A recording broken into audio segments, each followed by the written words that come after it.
Thanks for covering the bill. I went ahead and canceled yours.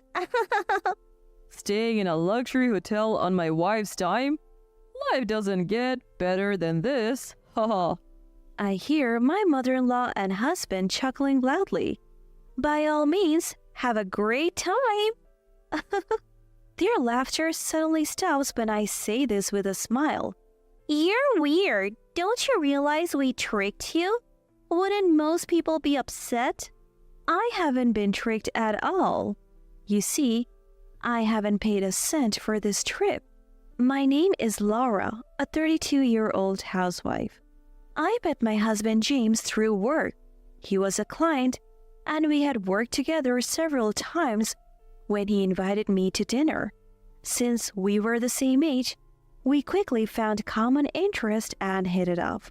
We started going out for meals and dates, and before long, we began dating. Fast forward 1 year and we were married. We have now been married for 2 years. But that doesn't mean our married life has been a continuous honeymoon. At first, James was incredibly kind and always treated me with care. So I put a lot of effort into housework to make him happy. James wanted me to be a stay-at-home wife, so I quit my job and fulfilled that role. Every day I prepared breakfast, made lunch, and cooked elaborate dinners. I also kept the house clean, doing the laundry and all sorts of chores diligently. Life is so comfortable with you around. You're really helping me out. James used to say that and appreciate my hard work. I was able to give my all each day because of that. However, as we reached the 2-year mark, the spark we had as newlyweds seemed to fade. Lately, I've noticed James growing more indifferent.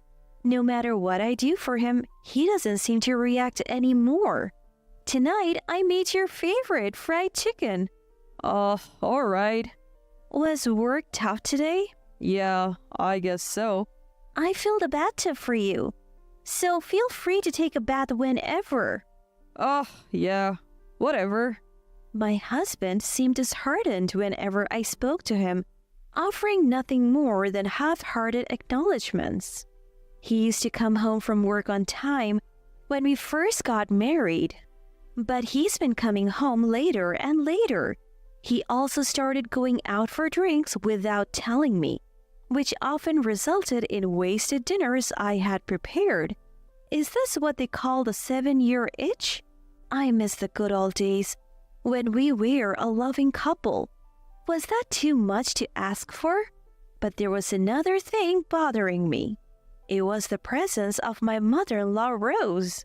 Ever since we got married, she has never been fond of me, always finding a reason to complain. You are so plain. Can't you wear something more colorful? You probably can because your face is plain too. The food you cook is bland and not even tasty, just terrible. I seriously questioned her character, wondering why she was so mean. Whenever we visited my husband's parents, she would bully me and badmouth me endlessly. After 2 years of marriage, she started bugging us about having a grandchild. How can we start a family under such pressure? Yet, she relentlessly pushed me to have a child. My father-in-law did nothing about his wife's bullying. It's like he found it too troublesome to intervene. My husband also turned a blind eye, offering me no protection. I was devastated. I at least wanted my husband on my side. Feeling utterly lonely, I felt unwell one day and went to the doctor. You're pregnant. What? I was shocked, to say the least. I had no idea I was pregnant, but I was thrilled.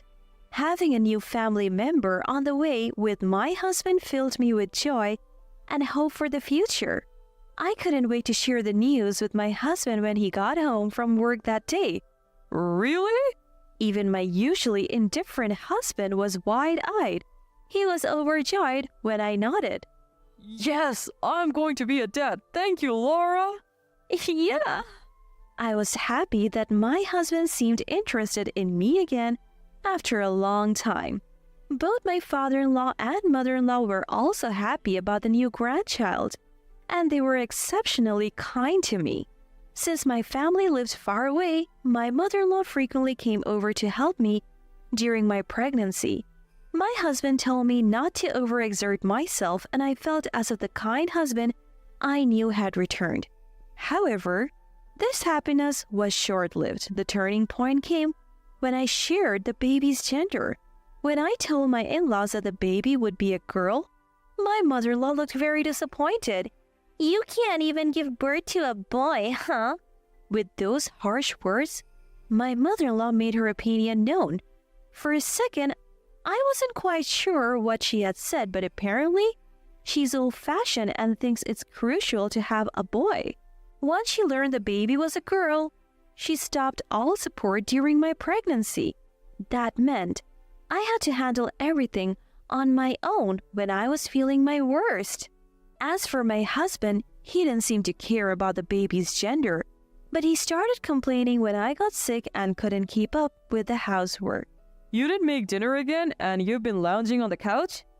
I'm sorry. I'm not feeling well. Don't be such a baby. I have to go to work even when I'm sick. You're a housewife. Housework is your job. His lack of consideration for my condition hurt me deeply. The only hope I had was the baby inside me and the thought that we would meet soon. And then I safely gave birth to our daughter. Seeing her for the first time filled me with joy. My husband was also thrilled and emotional when he saw his newborn daughter. She is as cute as an angel. I thought the three of us could finally be a happy family. But when we got home from the hospital, he reverted to his cold, distant self. While I do love my daughter, my husband would always leave her to me when she cried. He never bothered with things like changing diapers or giving her a bath. Even when the already busy task of parenting, he didn't consider that and would selfishly ask, "What about dinner?" or "Is the bath ready?" Little by little, I started to lose trust in him. The thought of divorce crossed my mind, but our daughter had just been born and I couldn't go to work. So all I could do was wait until she grew up. The only silver lining was that I didn't have to visit my husband's parents because of the childcare. My mother-in-law wasn't interested in my daughter, so my husband didn't complain when I said I didn't want to go. Time flew by while I was focused on raising my daughter, and before I knew it, she turned 3. As she started talking, my husband became more interested in her. Though our relationship had cooled, I appreciated his effort as a father. But something started to bother me. Over the past year, he had been acting strangely. He started caring more about his appearance. He used to just let his hair grow out until I told him to get a haircut. Lately, though, he's been going to the salon himself and getting stylish haircuts. He's also started wearing cologne and has been shopping for clothes like crazy. I wouldn't mind if he just took an interest in fashion, but he's always so restless. And he's been spending more time on his phone lately. Is he cheating on me? So I started watching him more closely. One day, while he was in the bathroom, his phone was left on the table and it dinged with a new message. I was shocked when I saw the message on the screen. It was from a woman named Jennifer saying, "Looking forward to seeing you tomorrow night," accompanied by a lot of heart emojis. I thought he was supposed to be going out for drinks with his co-workers tomorrow. Was he lying and actually meeting up with this woman? Once you start suspecting, everything seems suspicious. I couldn't shake my unease, so I decided to hire a private investigator. Weeks later, the results confirmed my worst fears. He was indeed cheating. Apparently, it's a female colleague from work. No matter how strained our marriage has been, crossing that line is unforgivable. I started preparations for a divorce. I hired a lawyer and even began searching for a job to support my daughter after the divorce. Out of the blue, he proposed a family vacation. How about we take a trip for Dad's 60th birthday? Sure, have a great time. Don't be cold, you're coming too, right? What? I was shocked. I never expected him to say something like that. What's the deal? You've acted like you're not interested in me. Likewise, you didn't seem interested in me either. Dad's turning 60. We should all celebrate together, so help me out here. I didn't really want to go, but when he mentioned the dates, I came up with a plan. Fine, we will leave our daughter with my sister. Thanks. Also, you can handle the hotel and flight bookings? What? I'm busy on weekdays, so I would like you to take care of it. All right. Really appreciate it. Just put it on the credit card. I'll pay you back later. What? Apparently, there are benefits if we pay by credit card. Well, all right. I was hesitant but came up with a plan for that too. He was delighted that I agreed to handle everything. But I was delighted for a different reason. It's time for revenge for betraying me. About a month later, the day for father-in-law's 60th birthday trip arrived. I drove to the airport with my husband. There, we finally reunited with his dad and mom after a long time. A long time no see, Lara. It's been a while. You haven't changed a bit, still looking plain as ever. And Rose, you're still carrying extra weight. As I see that, the expression in my husband's family goes stiff. What the heck? You can't just say that, how rude. You need to apologize to Mom. Will Rose apologize to me for calling me plain? Why would I apologize? I just stated the facts. So did I. Hey, enough. Don't insult Mom.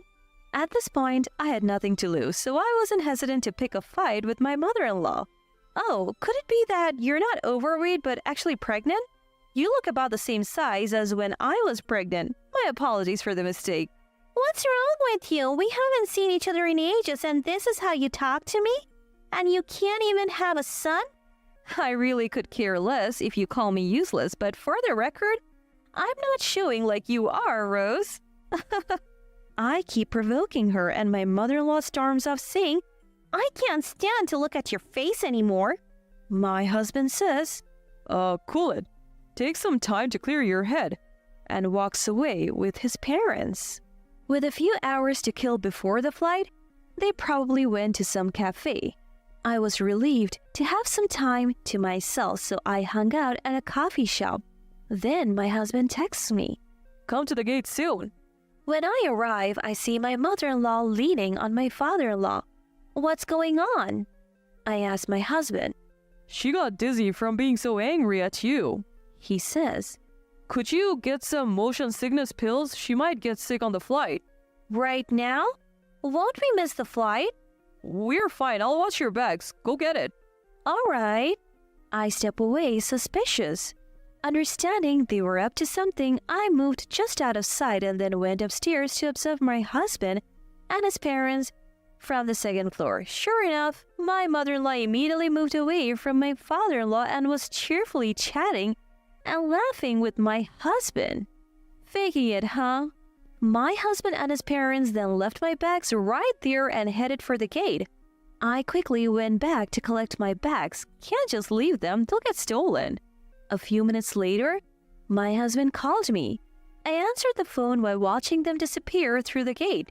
Where are you? We decided to go without you. What? It's what you get for disrespecting Mom. My mother-in-law grabs the phone. Thanks for the payment. We canceled only your ticket. Staying in a fancy hotel with your money will be so sweet. I heard my mother-in-law and husband burst into loud laughter. They probably never intended to bring me along in the first place. Well, I never planned on going either. Enjoy yourselves, all right? When I said that with a smile, their laughter suddenly stopped. You're strange. Don't you realize we tricked you?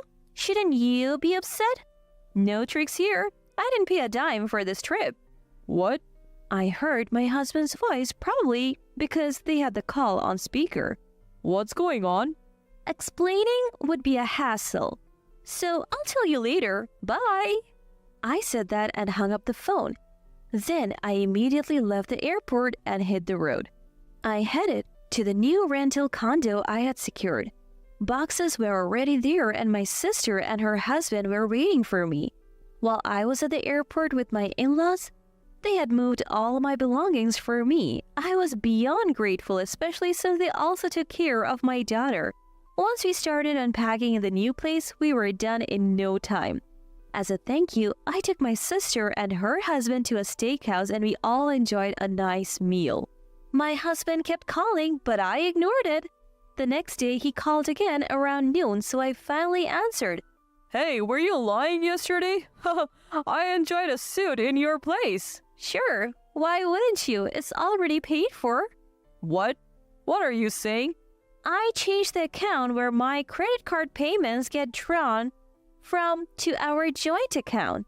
And I moved all the money I put in there to my own account. So what does that mean? Basically, the trip was paid for with the money you put in that account. What? So I paid for it? Yes, exactly.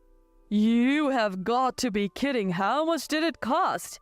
Plane tickets and all, maybe around $5,000 for 4 adults. Why 4? Only 3 of us went on the trip. Last-minute cancellations don't get refunded, you know. My husband was speechless over the phone. Why would you do this? Do you hate me? It's not about hate, it's just a little payback for the man who cheated. What? I have evidence of your affair, just so you know. He gasped in disbelief. Prepare yourself for a divorce, alimony, and child support. You can't be serious. You brought this on yourself. From now on, we'll communicate through lawyers. I said that and hung up on him. After that, I hired a lawyer to handle various procedures. The divorce went through smoothly, and I got compensation from my husband and his affair partner. I switched the credit card payment back to my account after the travel expenses were paid. Of course, I'm also demanding child support from my husband. It seems he couldn't cover the payments with his own earnings and savings, so he borrowed money from parents-in-law. Parents-in-law also apparently drained all their savings by covering their son's debt. Now, my husband has moved back in with his parents and they seem to be living a poor life together. Serves them right. I have no intention of letting my daughter meet her ex-father, and I haven't told him where we have moved. Marrying such a terrible man is regrettable, but I'm grateful for the opportunity to have met my daughter. From now on, I plan to live happy days just with my daughter. I'm sorry for the unappealing meal my unattractive daughter-in-law has prepared. My mother-in-law scolded me in front of our relatives during my father-in-law's 60th birthday celebration. She's not only unattractive, but also inept. I'm truly ashamed. What a disaster. Where was my dependable husband, who always cared for me? Was he tending to our daughter? He was nowhere to be found. As soon as I arrived at my in-laws' house, feeling fit as a fiddle, my mother-in-law suddenly complained of chronic back pain and became unable to move as the party preparation began. She delegated all the preparation work to me. Later, she continued to belittle me in front of our gathered relatives who were there to celebrate my father-in-law. She turned the once lively and cheerful mood into something resembling a wake. Then, my father-in-law stood up and broke the silence. "Is that all you have to say?" No one could have foreseen the series of unimaginable events that this single phrase would trigger. I'm Sarah, and I'm 35 years old. 6 years ago, I married my husband, Michael, who is 3 years younger than me. We also have a 5-year-old daughter. My mother-in-law seemed displeased with me since I was older than her son. Every time we visited her house during New Year's, Memorial Day, or national holidays, she'd make sarcastic remarks at me in my husband's absence. I wish I had a younger, vibrant, and cuter daughter-in-law, not a woman full of age spots like you. Do I really look that old? Yes, very! Don't you see your own face in the mirror every day? It does hurt to be criticized about your appearance, especially as a woman. But I thought it was better not to make a big deal of it since we had only met a few times a year.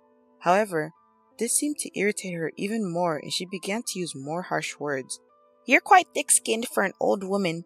You don't get upset no matter what I say. I find it annoying that you don't show a shred of modesty. Yeah. What should I say to my mother-in-law, who only says things that make me feel at a loss for words? In front of my husband, she hides her true dark nature and speaks kind words to me. My husband seems to have no idea that I'm being mistreated by her, but if I were to accidentally vent my frustrations, I would likely be the one blamed, so I've always held back. Visiting the house with my mother-in-law present felt truly burdensome. However, it was a significant celebration for my kind father-in-law's 60th birthday.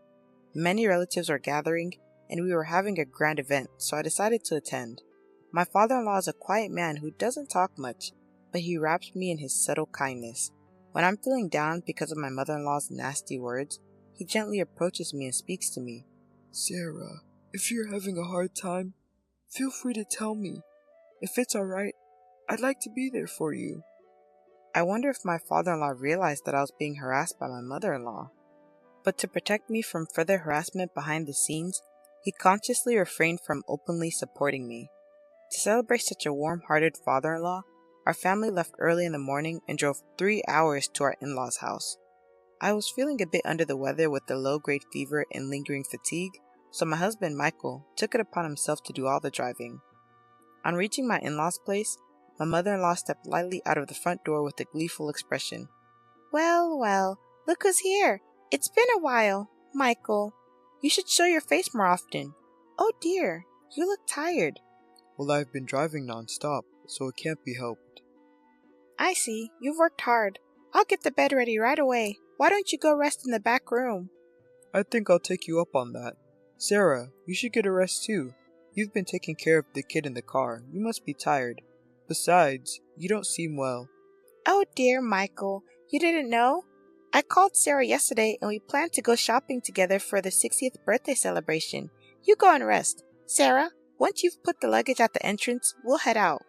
Of course, no such communication had come, and I don't remember making any such shopping promise. Having looked after our energetic 5-year-old daughter, I'm exhausted, and since I'm not feeling well, I'd like to rest too. Since Sarah's not feeling well, let her rest. The shopping can be done by you. "But it's your father's big celebration.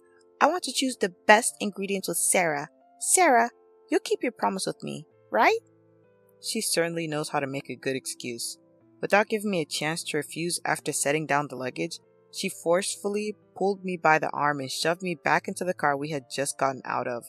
Then, glaring at me fiercely, she snapped, "I don't think you need time to rest." However, right after that, she switched her expression to a big smile and loudly said, "Thank you for driving the car. I'm so happy." Knowing my mother-in-law, if I opposed her now, it would surely make the whole day a disaster. I reluctantly got into the driver's seat. "I'm fine, so Michael, you just rest. I'll go shopping with mother-in-law." As I tried to hand over our daughter to Michael, mother-in-law took my daughter from my arms and swiftly seated her in the child seat, quickly closing the door. "Looking after the child is a mother's duty. Well, Michael, we're off." Once she got into the passenger seat, her sweet tone from before completely changed as she started berating me. "So, you can't even look after your child properly? Stop using Michael for your convenience. You're just an incompetent daughter-in-law who's only aged." What was terrifying was that she maintained a sweet facade since Michael was still nearby. Oblivious to all this, Michael waved us goodbye. I drove my unfamiliar husband's car toward a large supermarket. Of course, there was no way mother-in-law would stay quiet during the drive, and she started lecturing me right away. "I'll make you regret lazing around while making my son drive." "Mother-in-law, please don't say such scary things. I've been feeling feverish and fatigued since this morning." "Your poor health is due to your bad management. Also, your crow's feet have increased, and the spots on your cheeks have darkened. I can't even bear to look, and your skin has lost its elasticity." I had lost all my energy to respond to her harsh words, and barely managed to arrive at the supermarket, nodding along the way. This is really exhausting. I wonder how all the other daughter-in-laws in the world manage to endure such treatment from their mothers-in-law. My high-spirited mother-in-law, without even a word of thanks, jumped out of the car and swiftly handed me 2 shopping carts. "You're so slow. Get a move on." When I tried to avoid the crowds, she swiftly moved forward, filling the shopping basket with luxury foods like USDA prime beef, crab, salmon roe, and melons. And then she started to add in things clearly not needed for the day. "Mother-in-law, do we need these urgently?" I asked. "We're bulk buying, so we don't have to come to the supermarket again and again. You should know that without being told," she replied. Feeling helpless, I let her do as she pleased. By the time we finished shopping, the 2 baskets were piled high. We're going to check out. Hurry up, stop dilly-dallying. Despite her rush, when it came time to pay at the counter, my mother-in-law showed no intention of taking out her wallet. Mother-in-law, the payment, I began, but with her hands folded behind her, she didn't move an inch. When I asked for the money again, she glared at me and got angry. You should pay for everything. Excuse me? I stammered. As a wife, it's your duty to entertain your husband's father. Don't be stingy and just pay. I ended up having to pay a total of $300 at the cash register to avoid making a scene. Not having any cash on me, I paid with my credit card. As a part-time worker trying to raise a child, this was a significant blow to my finances. And to make matters worse, I had brought $300 as a birthday gift for my father-in-law's 60th birthday, but I couldn't use that. The expense meant I would have to cut back even more on our living costs in the future, and the burden that had already been heavy just became even heavier. I wonder how I should tell this to Michael. If I report this, mother-in-law might cause a fuss. During the car ride home, my mother-in-law kept hurling insults at me. It was almost impressive how many different insults she could come up with. By the time we arrived home, my husband was still asleep, probably due to exhaustion. Upon seeing this, my mother-in-law smiled slyly and began to take advantage of me. After you put away the groceries, go weed the garden right away. Please, can I rest a bit? You have no right to defy your mother-in-law. This is the consequence for making Michael drive alone. So this is what you meant by making me regret, I murmured. If you have time to move your mouth, just go and move your hands. Hurry up, we're short on time. After weeding, clean the bathroom and the toilet. Despite the unfairness of the situation, I had no choice but to endure it for the day. I weeded the garden and then cleaned the grimy, yellow-stained bathroom and toilet, thinking that once the 60th birthday celebration was over, I wouldn't have to see my mother-in-law for a while. My husband woke up just as I had finished cleaning and looked surprised to see me. Sarah, are you okay? If you're not feeling well, don't overwork yourself. Take a break now. Thank you. I'll take you up on that offer. Ouch! That hurts! Just as I was about to lie down, my mother-in-law suddenly let out a loud yell, clutching her back.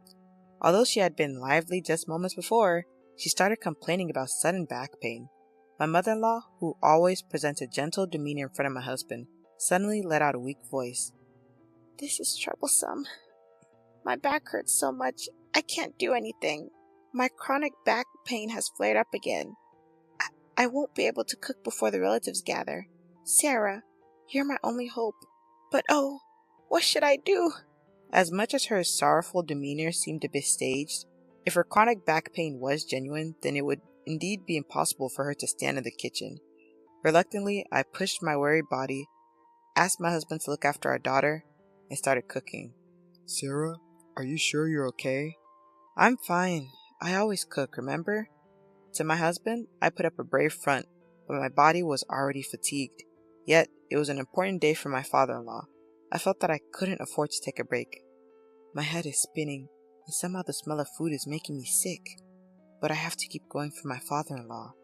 After I managed to finish cooking, my father-in-law came into the kitchen to check on me. You've worked hard. Thank you for preparing all this food. Not at all. It's for you. Please enjoy it later. After that, the relatives started gathering one after another. Everyone wished my father-in-law well, creating a lively atmosphere. As we finished the toast and were about to start eating, my mother-in-law started saying something shocking. I'm sorry, everyone, but due to my chronic back pain flaring up on this important birthday celebration, the food was all cooked by my daughter-in-law. I apologize for the unappetizing food made by my unattractive daughter-in-law. Both my father-in-law and husband froze at my mother-in-law's sudden outburst. My daughter-in-law is not only unattractive, but she's also clumsy, a total failure. It's truly pitiful. Ouch! My mother-in-law exaggeratedly rubbed her back, continuing to disparage me. She's so clumsy that without my support, she can't do anything. I wonder if she can even take care of her own child. I'm so worried about whether Michael can manage with such a woman as his wife. What was supposed to be a festive atmosphere quickly turned gloomy, resembling more of a wake than a celebration. My usually supportive husband, who was supposed to be looking after our daughter, was nowhere to be found. At that moment, my father-in-law, who had been sitting quietly, suddenly stood up. Is that all you wanted to say? Huh? Seems like it. Maybe we should kick out the useless one then. Following his words, My husband entered the room, holding our daughter in a suitcase. His face was unusually stern. Dad, as you said, I've packed her stuff. My mother-in-law smiled at the sight, seemingly pleased. Sarah, looks like you're getting kicked out. Hehehe. But to her surprise, my husband handed the suitcase to her. What? My father-in-law's booming voice added the final blow. Take that and get out of this house right away! Although she seemed unable to comprehend what was happening, my mother-in-law quickly understood the situation. Why should I be the one kicked out? It's Sarah who's useless. The bathroom is always covered in mold, the toilet left dirty, and you call Sarah useless when you barely cook anything? Not to mention how harshly you've been treating her. I've had enough. It's the mother-in-law's duty to discipline the daughter-in-law. I was only pointing out her shortcomings. Discipline? What era do you think we're living in? Realizing that an angry father-in-law, eyebrows raised, wouldn't take her side, mother-in-law turned to her usual theatrics and began crying to my husband. Michael, don't misunderstand. We might need to take care of your father someday, right? So, I was teaching Sarah how to be a good wife, as tough as that was. Take care of him? That's a laugh. I won't be fooled by you anymore. You've just been bullying Sarah. Even today, despite feeling unwell, she came along to celebrate Dad's 60th birthday.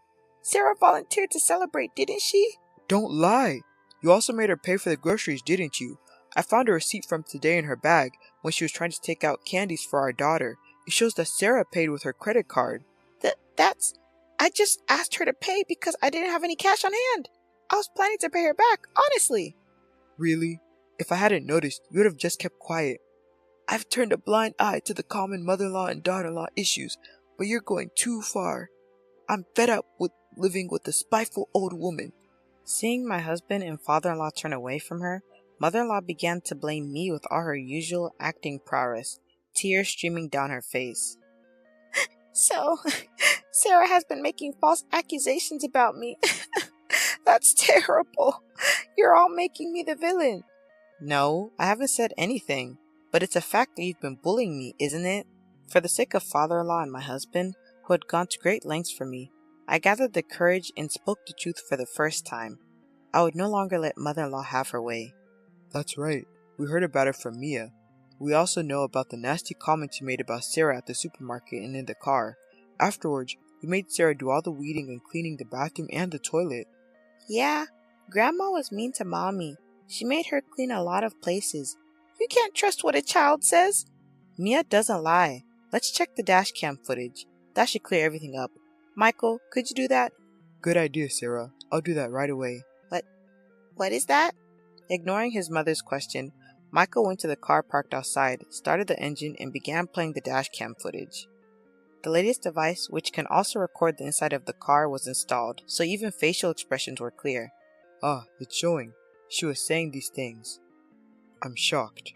Everyone, come over here and watch this. Relatives who had followed to see what was happening all checked the footage. Upon viewing, they began to comment. This is terrible indeed. Wow, this is the worst. Mother-in-law, who had stayed in the house insisting she wasn't at fault, began to panic as the atmosphere grew tense and ran barefoot toward the car.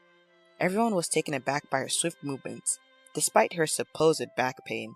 So, the back pain was just an act then. I'm all better now. After casually responding to my words, she tried to awkwardly seat herself in the driver's seat to turn off the dash cam. But she was firmly held by my father-in-law, making it impossible for her to move. Stop this right now, don't look at them! But it was too late. No amount of yelling could help her. With all her misdeeds exposed, my mother-in-law, stunned and speechless, sank down helplessly. That's when my father-in-law casually handed her a single piece of paper. I filled in my part. You just need to write your part and submit it. What? Isn't this a divorce form? I had it prepared just in case. I never thought I'd have to use it. Don't ever cross my doorstep again. Wait a minute. I promise to stop harassing Sarah. Please forgive me. The sight of my mother-in-law begging for forgiveness with tears in her eyes was truly pitiful. But this too was likely an act. I firmly pushed my mother-in-law away. You let the cat out of the bag about bullying your daughter-in-law at the end. I will never forgive you. You might want to leave before the neighbors gather around. Oh no, this is terrible. The commotion attracted the attention of neighbors who watched from a distance. Perhaps not wanting to make a scene, she promptly took the divorce form and suitcase, and her supposed back pain was nowhere to be found. She rushed out of the garden. The villain had been dealt with, but I returned home filled with guilt. "I'm sorry for all this during your 60th birthday celebration, Dad." When I earnestly apologized, he responded, Sarah, you did nothing wrong. I'm sorry for all the trouble we've caused. Let's start over. My father-in-law smiled. The relatives also watched with kind expressions. Later, they praised the dishes I had prepared and ate heartily. At that moment, all the fatigue seemed to fly away. Thus, we celebrated my father-in-law's 60th birthday in a grand manner. My mother-in-law, who was initially reluctant to agree to the divorce, eventually agreed, and they divorced amicably. It was also revealed that she had been misappropriating funds from my father-in-law's account, and she was ordered to repay $10,000 that she had spent recklessly. Unable to find work due to her lack of experience, she now works as a janitor in an office building late at night. With barely any money left, she lives in a rundown apartment that's seen better days. On the other hand, I found out that I was pregnant with my second child. It seemed that the feeling of discomfort I had earlier was due to my pregnancy. 5 months have passed since then, and my husband Michael has been very caring. The ultrasound revealed that we're expecting a boy. Both Michael and my father-in-law are looking forward to his arrival. Already excited, my father-in-law sent over blue baby clothes. My adorable daughter is overjoyed at the thought of having a younger brother, and practices taking care of a baby with her dolls every day. Watching her gives me immense happiness. My name is Myra. I reconnected with Corey, my current partner, at a high school reunion. Back in high school, we just knew each other's names and faces. But we hit it off at the reunion after sitting next to each other and started dating soon after. Corey proposed to me recently, so we're getting married. I had met my future in-laws, father-in-law, and mother-in-law a few times since Corey and I started dating. The only person I hadn't met was Corey's sister, Kristen. While father-in-law and mother-in-law always welcomed me warmly, Kristen would never come out of her room, and it's been bothering me. What does Kristen think of me? Don't worry about her. She's just shy. On the day of the family meeting, Corey tried to calm my nerves by saying that Kristen was just shy. I felt relieved hearing Corey's words, but we soon discovered that the assumption she's just shy was a major mistake. We're so happy that you're going to be Corey's wife. Corey, you've really stepped up. Make sure you make Myra happy. I will. Both father-in-law and mother-in-law were thrilled when we told them we're getting married. Just need to tell Kristen too, mother-in-law said, leaving her seat. As Corey, father-in-law, and I were chatting, a loud voice came from Kristen's room. What? Startled, we heard the sound of a door slamming. Kristen stormed into the room and glared at me. I will never accept this marriage. As I stood there shocked, mother-in-law followed Kristen, saying, Hold on, Kristen. But Kristen didn't stop. Marriage is disgusting. Just the thought of having strangers in the house is bad enough. But getting married? Seriously, no way. That's just gross. Kristen! Father-in-law raised his voice in anger, but Kristen ignored him, scanning me from head to toe. Then, crossing her arms, she snorted. Corey's taste in women is just awful. Why on earth would he marry someone as unattractive as you? Just thinking about what the kids would look like sends shivers down my spine. Can Corey even handle raising a child like this? Of course he can. What are you even saying, sis? Anyway, I'm against this marriage. I don't want her in our family. Don't you dare show your face here ever again. At Kristen's outburst, Corey and his parents scramble in panic. Stop it! They all try to silence Kristen, their voices seeming to echo from far away. Gathering myself, I stood up and said something I never thought I would say. Fine. I won't ever come back to this house. Myra, I'm sorry for my sister. I want to marry you. Yeah, I still want to marry Corey. We will get married, but I will never come to this house again, and I will never see Kristen for the rest of my life. This discussion is over. I said I don't want you to get married. Ignoring Kristen's yelling, I started to prepare to leave. As I was leaving, I looked at Kristen and said, I don't need your approval for the marriage. Corey's parents' blessing is more than enough, rest assured. Since we'll never meet again, there won't be any awkward family get-togethers. No matter how much you object, I won't give up marrying Corey. Goodbye. I'll never forget what you've said to me. Keeping a straight face, I bid my goodbyes to my shocked in-laws and left. I hurried home, with Corey frantically following behind, apologizing with a near-teary face. Truth be told, I was really hurt by Kristen's words.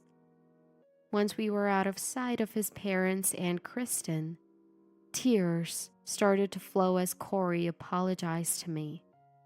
It's really sad that your sister won't accept our marriage and that I can never return to that house. But I still want to marry you, Corey. I'm sorry I'm not the woman Kristen thinks I should be. Holding back tears and with a trembling voice, I got hugged by Corey, who told me, You've done nothing wrong, Myra. Feeling his warmth, I reaffirmed my commitment to marrying Corey. As I had declared, Corey and I got married and started our life together. We had a wedding, and both of us agreed not to invite Kristen. Corey's parents repeatedly apologized for Kristen's behavior, but our relationship with them remained good. Blessed by the family, except Kristen, Corey and I started our married life. However, Kristen was furious when she found out we got married. She yelled at Corey over the phone on our wedding night. Why did you marry such an awful woman? This is the worst. Corey eventually just put his phone aside. Fed up with the noise, he finally said, Just leave us alone, in a tired voice as he hung up. Since then, our marriage has been problem-free. Since I had declared that I wouldn't visit my in-laws, I haven't been to their place since that day. Instead, my in-laws, concerned about our lives, have been visiting us occasionally. Whenever they visited, they apologized for Kristen's behavior, to which I would reply, It's okay. I'm happy I married Corey. Looking back, I think it's a good thing we've cut ties with Kristen, who is quite a handful. If we hadn't, I shuddered to think we'd still be hearing complaints from her.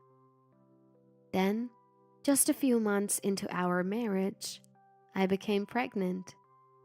Corey was ecstatic.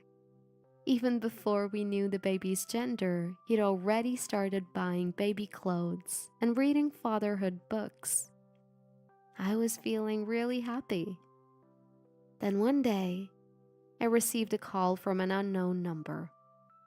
Though skeptical, I thought it might be from the maternity clinic or the local government office, so I answered.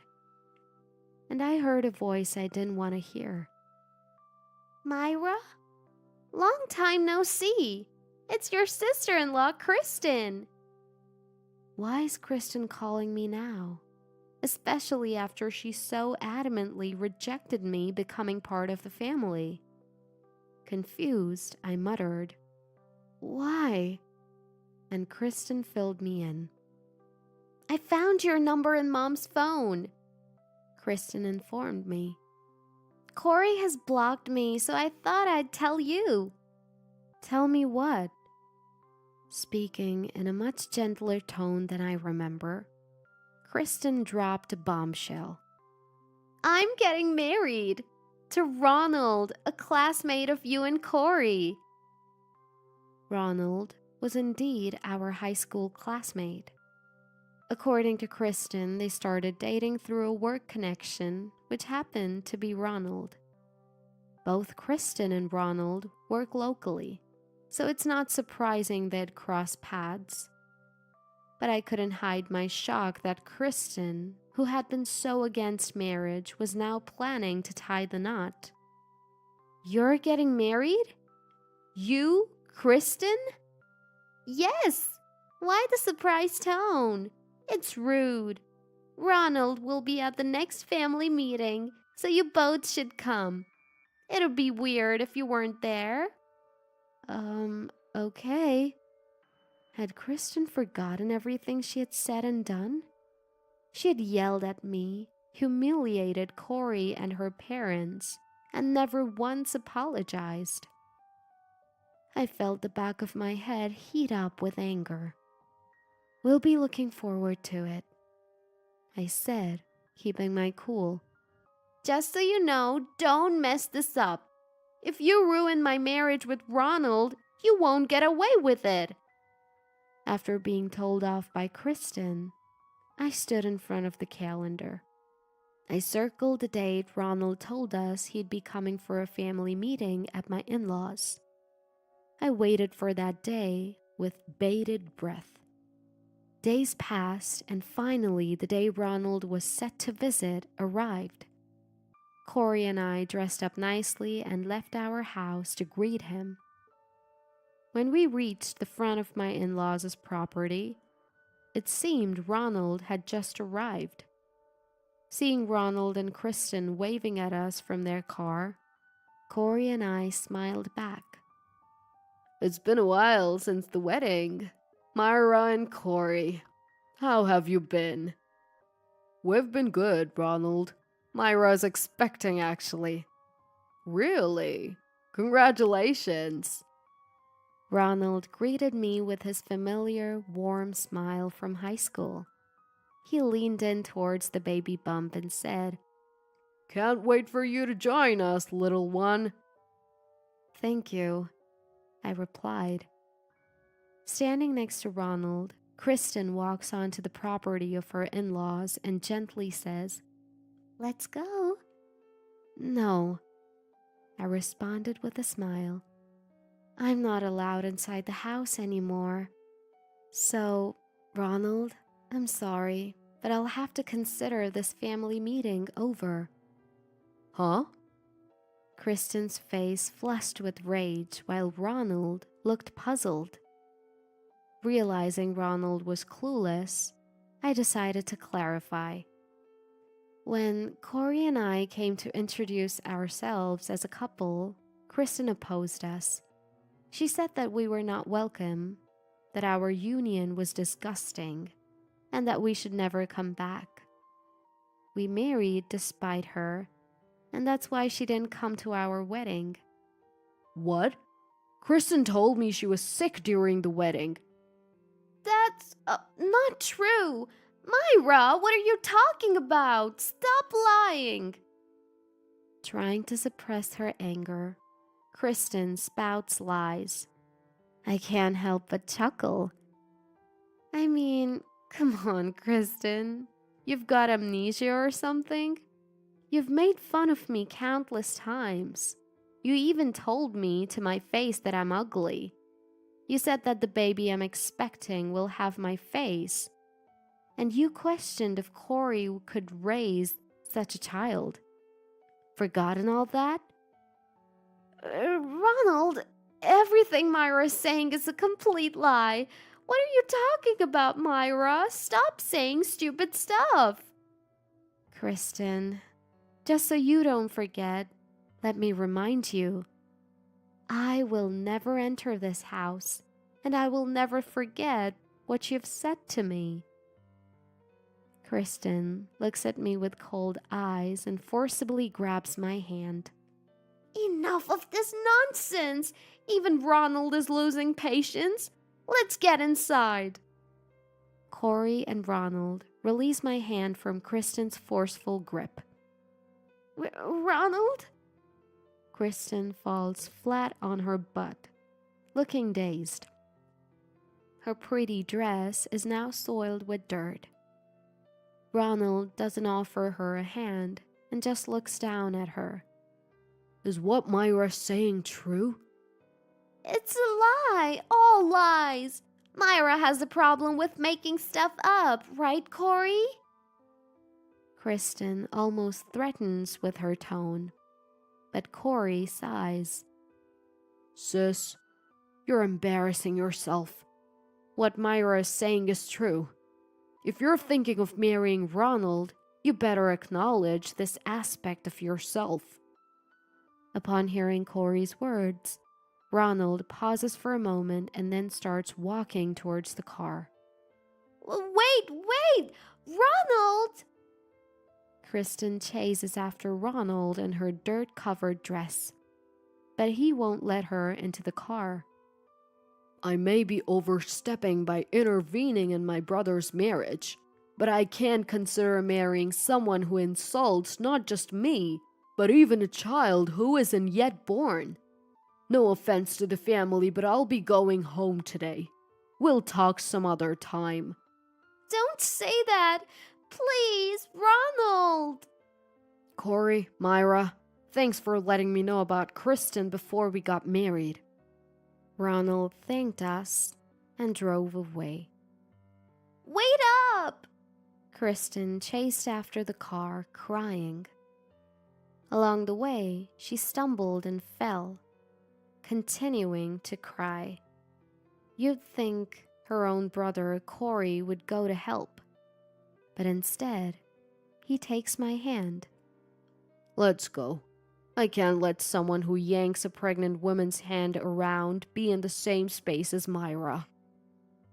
As we walk back home, Kristen's cries linger for a while. After we get home, Corey contacts his parents-in-law. After being told to say our greetings, we stood at the front of the property and spilled the beans about the past. This led Corey to explain that Kristen and Ronald's engagement had probably fallen apart.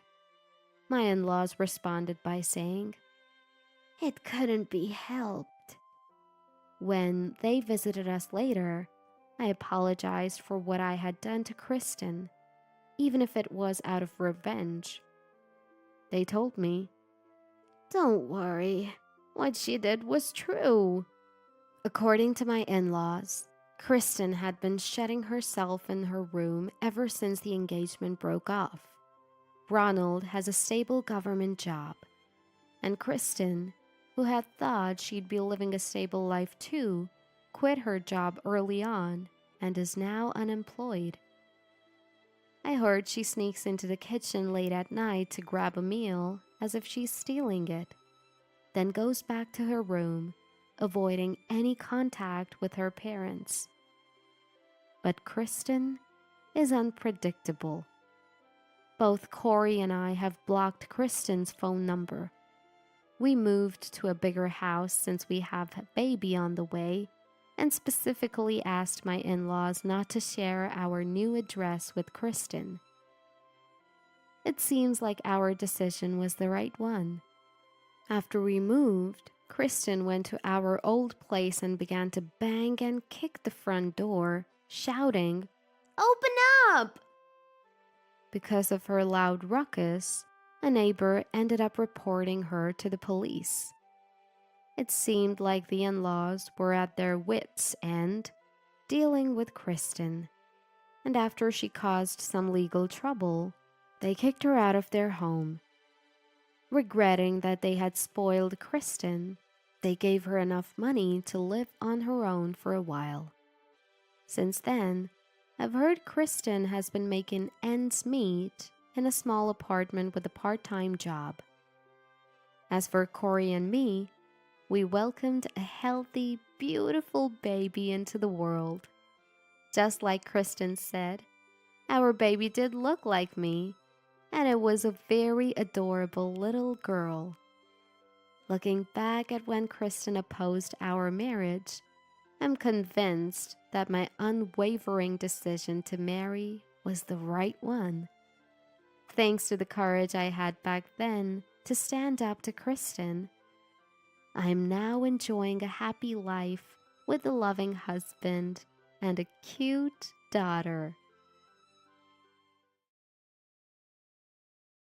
You're getting married? It all started one day at our usual dinner table. My oldest son, Brad, started off by saying he had something to tell me. My name is Mary. I'm 51 and I work part-time. I still feel young mentally, but there's nothing I can do about physically getting old. But my sons, who have grown up to cover for my declining energy, are my pride and joy. Brad, my eldest of 3 sons, has decided to get married. I knew he had a girlfriend, but it's finally happening. So Brad is getting married, huh? That means you're getting old, honey. Well, I guess no beer for you tonight then? Just kidding. I ignored my husband's stupid joke and looked at my son's face. The other 2 are away in college, so the only one living at home is Brad, who's now working. He's matured a lot in his 3rd year of work. Since deciding to get married, he seems even more manly and dependable than ever before. Tonight, we will toast in celebration. After my husband tearfully apologizes to me, saying, I'm sorry, you're forever young and beautiful. I granted him a single bottle of beer. According to my son, they are at the stage of discussing things like checking out wedding venues and deciding on a ring. The actual date is still up in the air. First, he said he wanted to bring his fiancée over to meet us. Marriage is a significant milestone in life, after all. I want them to have a wonderful ceremony. I know the stars of the show are my son and his wife-to-be, but I'm feeling a bit excited. Maybe I'll even get a new dress. My husband is going on about how beautiful I was in my bridal gown. Maybe I'll treat him to some more snacks. Then the weekend came. My son's future wife arrived. Hello, I'm Alice. I was surprised at the casual greeting, but I guess that's just how young people are these days. Alice was a part-time employee at my son's favorite cafe. She was smitten with my son, and after a determined pursuit, they started dating. As the conversations came to a pause, my husband turned to me and said, "Ah, yes." I nodded back at him. "We have something important to tell you, Alice." The 3 of us, my husband, myself, and our son, had discussed this and decided to tell her. The truth is, Brad isn't our biological son. Alice's eyes widened in surprise at these words. It must be a shock. He's my nephew. Brad is my brother and his wife's only child. But they passed away in an accident when he was very young, so we adopted him. But he's like a son to us. We consider him our eldest. Please, take good care of our son. As my husband and I smiled, she fell silent. Perhaps she was struggling to respond. Well, let's leave the heavy stuff there. So, when and what kind of ceremony are you thinking? My husband ended the somber topic with a cheerful smile and switched to a brighter topic. I would like to wear a traditional white wedding dress if possible. As she said this, she looked at my son's face. My son smiled brightly and nodded. Oh, that sounds wonderful. It's a once-in-a-lifetime event, so it needs to be perfect for the bride, I said, at which point Alice pulled a strange face. For a moment, I thought she was glaring at me. Was it my imagination? Before I could ponder further, her face had already returned to its usual expression. And what about you, Brad? What kind of wedding do you want? No, we don't need your opinion. Alice immediately responded when my husband tried to engage our son in the wedding talk. What? The three of us were surprised and looked at Alice, who seemed puzzled by our reactions, as if she couldn't comprehend what was wrong with her statement. But you said it yourself, didn't you, Auntie, that it needs to be perfect for the bride? The groom is just a bonus. I'll have it my way. Her radiant smile left Brad speechless, and I was taken aback by her calling me Auntie. But surely Brad's wishes should be considered too. No worries, leave everything to me, and it'll be the best wedding ever. Just make sure you work hard and contribute the funds, Brad. Her unstoppable energy and audacity left us all speechless. What a remarkable girl. And all I could do was nod in agreement. A few days later, we had a meeting with both families at a nice restaurant. This time my husband's mother was present too. She wasn't able to join us last time because she was at an adult daycare center. She was excited to meet her grandson's fiancé, and despite using a cane, she was quite energetic. Sorry for the delay. Traffic was a nightmare. Alice talked in a really casual way, even though we had only met once. I noticed our parents in the background. They both shyly waved and quickly took their seats. The atmosphere was somewhat awkward. Without much conversation, we all quietly ate our meals. It was the moment I drew a breath to make some small talk. Alice suddenly spoke up. Granny, do you have trouble walking? That's right, dear. Old age has taken a toll on my legs. I absolutely refuse to care for you, Alice declared out of the blue, causing a moment of stunned silence. Someone went, "Huh?" It was probably my mother-in-law, but it could also have been me. I want to make it clear I have no intention of caring for any of you.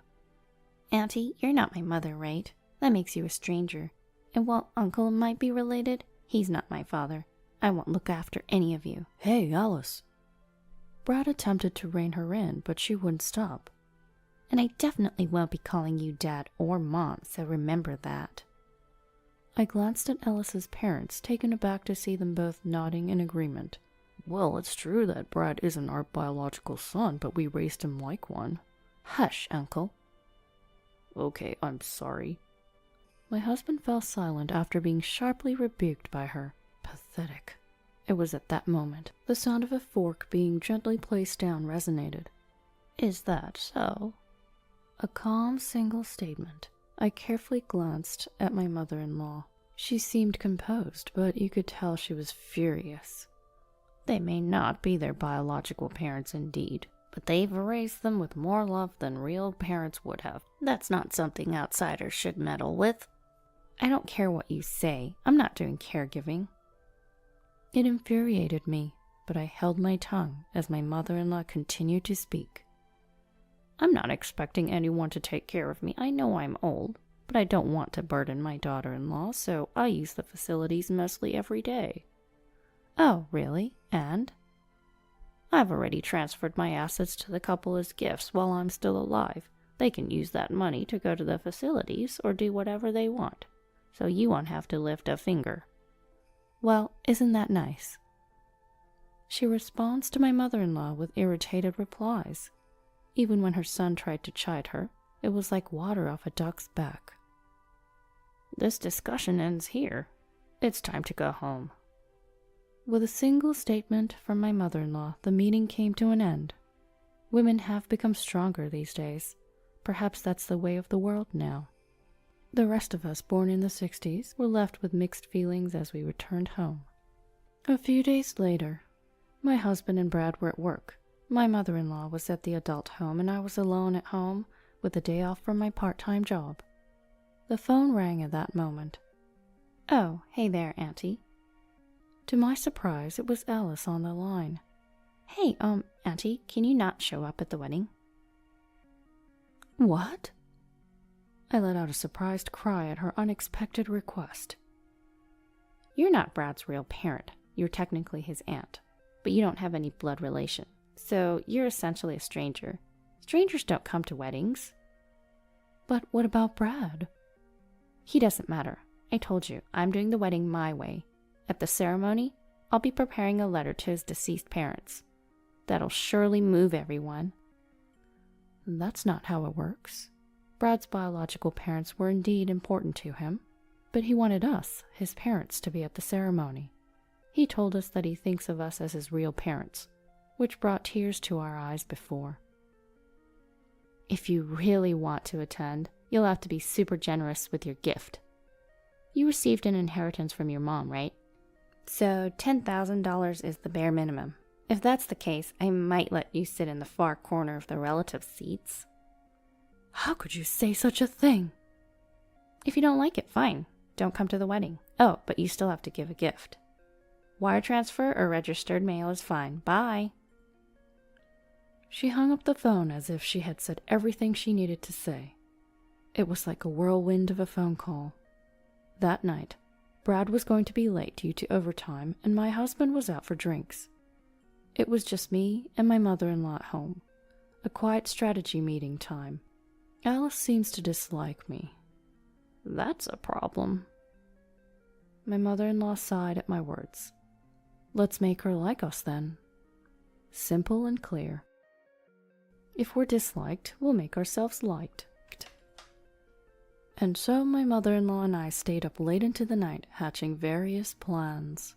The sight of us grinning in satisfaction, saying, "Perfect, let's do this," made my husband, who had just come home, dumbfounded, but that's another story. Here to collect some cash. The next day at lunch, when I called Alice and told her we had something to give her, she came right away. Does she think every gift is cash? Shaking my head, I pulled out something. What's this? It's a cupcake I made, said my mother-in-law with a smile. I heard that you don't have grandparents. Try some of this. It's a super traditional one. I don't want it. Don't be shy. Here you go. No, I'm good. After a back and forth between Alice and my mother-in-law shoved the treat into Alice's mouth. My mother-in-law's assertiveness is definitely her strength. Whoa, that's gross. Why is this so salty? Alice shouted, quickly gulping down the iced tea we served. Salty? That's odd. It shouldn't be. Perhaps you confused the sugar with salt. I also took a bite and grimaced.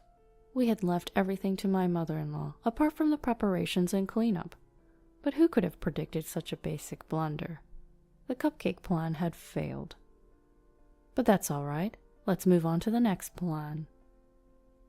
I have a gift for you. Wedding money? A gift card? Nope. What I handed her was a slightly larger paper bag.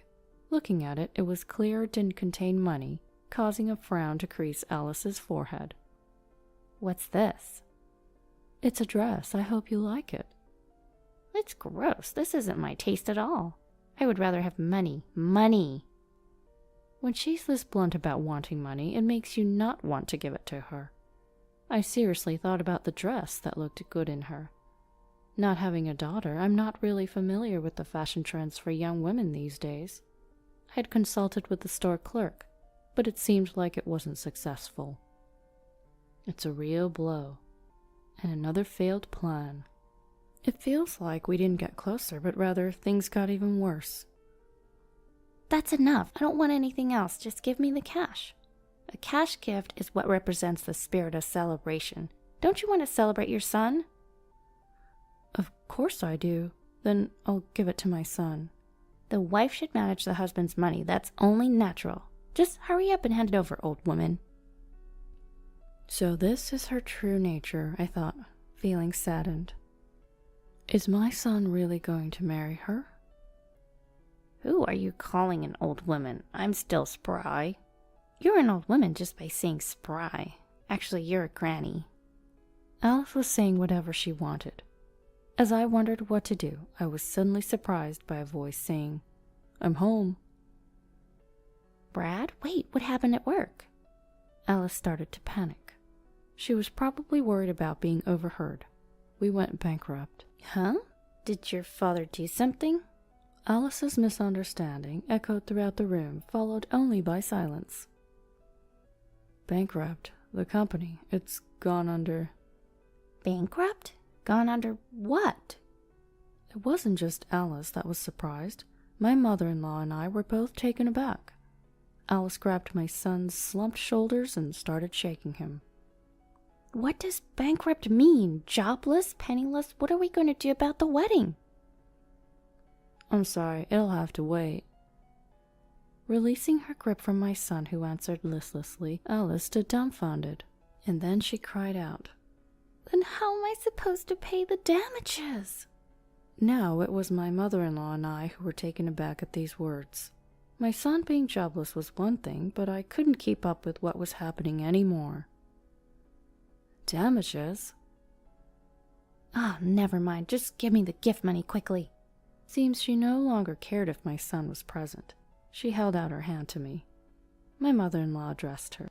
Alice, could you give us an explanation? Shut up. Just give me the money. Alice. Shut up.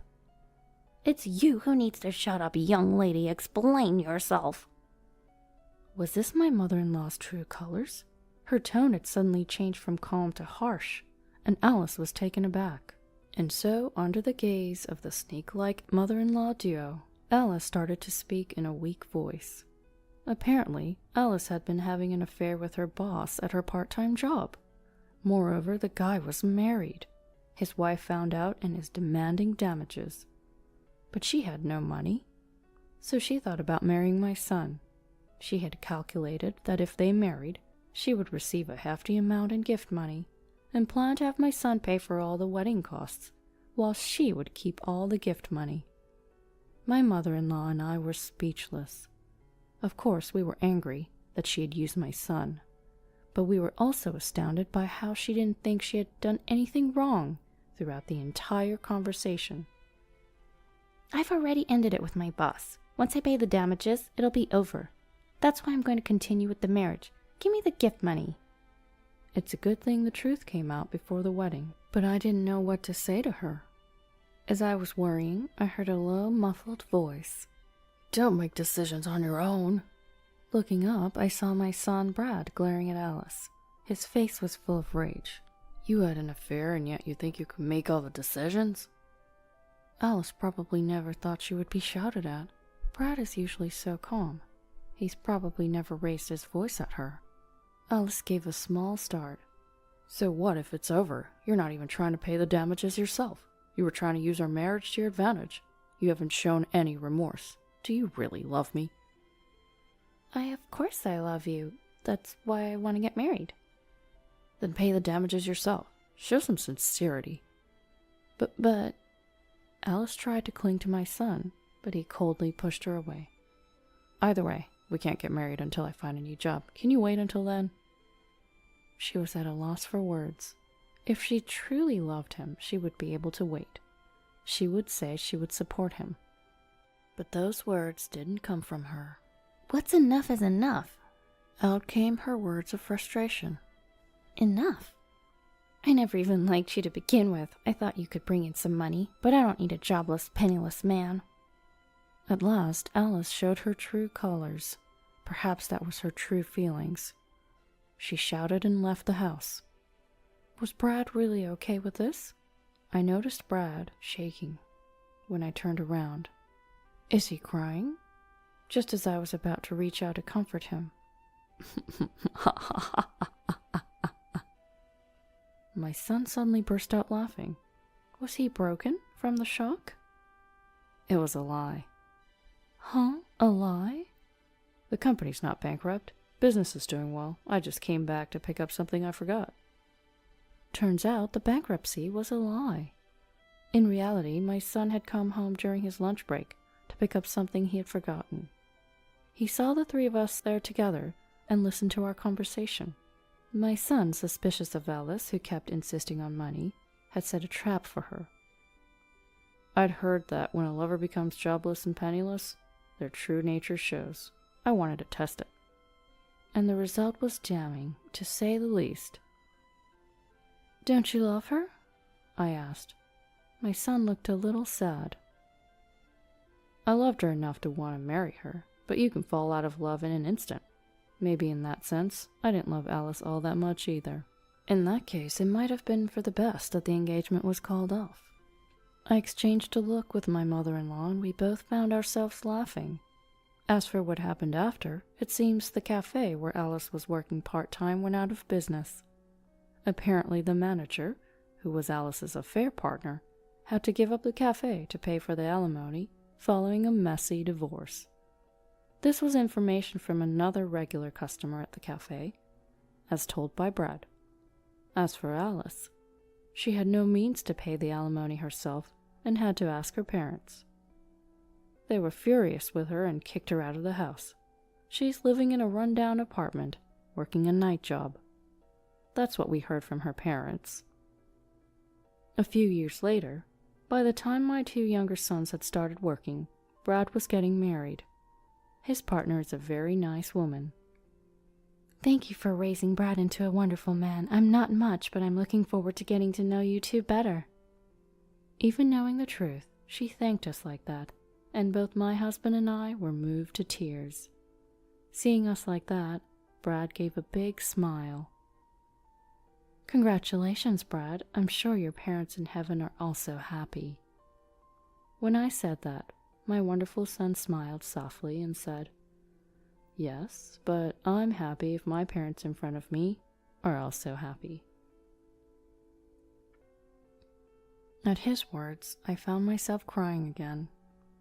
Oh dear, here come the tears again. You're crying too much. You've aged and gotten so tearful.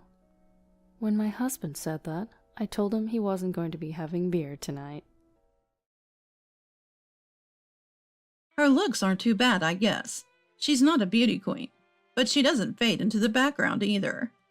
When I first visited my boyfriend Kevin's house for a family meeting, his mom, Emily, didn't waste any time critiquing my appearance. We had barely said hello. This was my first time meeting Kevin's parents. My name is Mia.